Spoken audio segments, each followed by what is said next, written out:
What's up, guys? Welcome back to another episode of Countdown to Endgame, where I'm counting down the 21 MCU movies leading into Avengers Endgame. And today I'm talking about Iron Man 3, the 7th installment.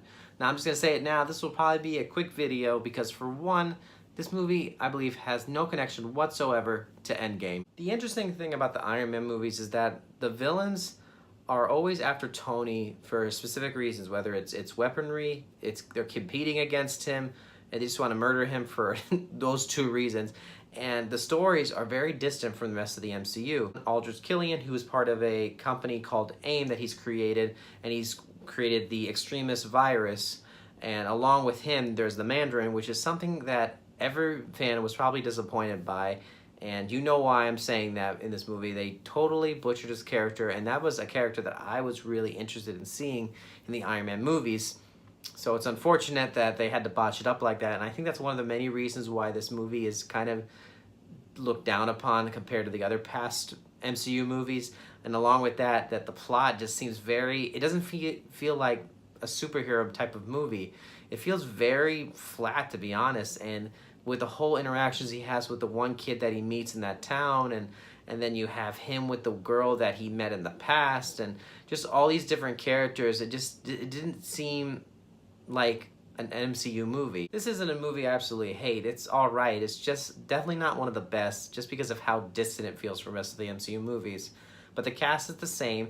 The additional actors you have in this movie are Ben Kingsley and Guy Pearce, both playing the villains. The plot is pretty much almost the same as the other two Iron Man movies, where you have Guy Pearce playing Aldrich Killian, and he is the founder of AIM, which is another company, and he meets Tony Stark back in '99, proposing an idea that he has, but pretty much Tony ditches him and he never sees him again. So it's almost like he's coming out for revenge or competing against him because of what he did to him in the past. So it's kind of haunting Tony. And this extremist virus pretty much is a way of repairing any damages to the body and almost bringing kind of like a mortality type of result to it.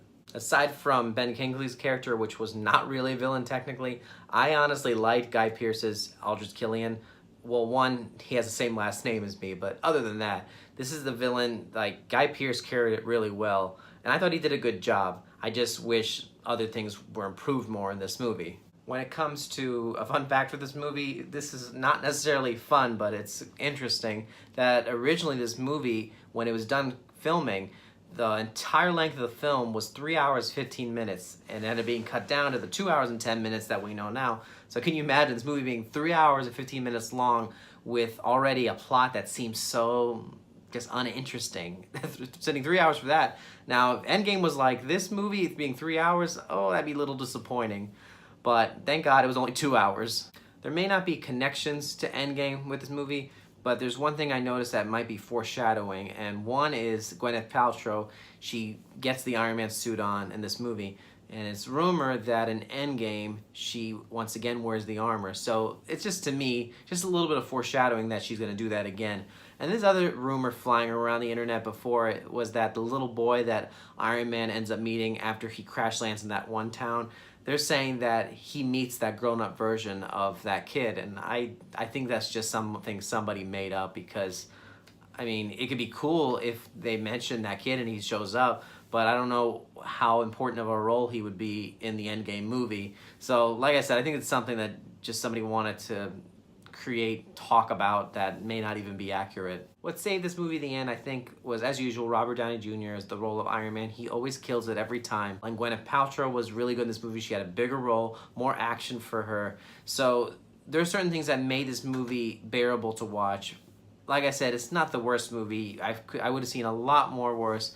If anything, Thor: The Dark World is worse than this movie, and I'll get into how I feel about that one. But tell me your thoughts on Iron Man 3. I know there's somebody out there that thinks that this is their favorite movie, which is alright, and I've said before, share your comments below and share that opinion, because I like to hear it. I love hearing someone that's the opposite of how I feel about a certain movie. Just because I don't like this one as much doesn't mean there's somebody else out there that loves it even more.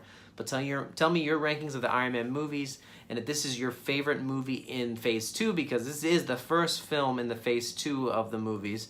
Tell me what you think of that. Don't forget to like and subscribe. Tell me what you think about the rest of the MCU. Share with anyone that's interested in this Countdown to Endgame, and tell them to stop on by. I hope you all have a great week. My next video will be The Dark World, so that might be an even shorter video too, since I don't have a lot to go on with that. But like I said, you all have a great week. I'll see you all at the movies.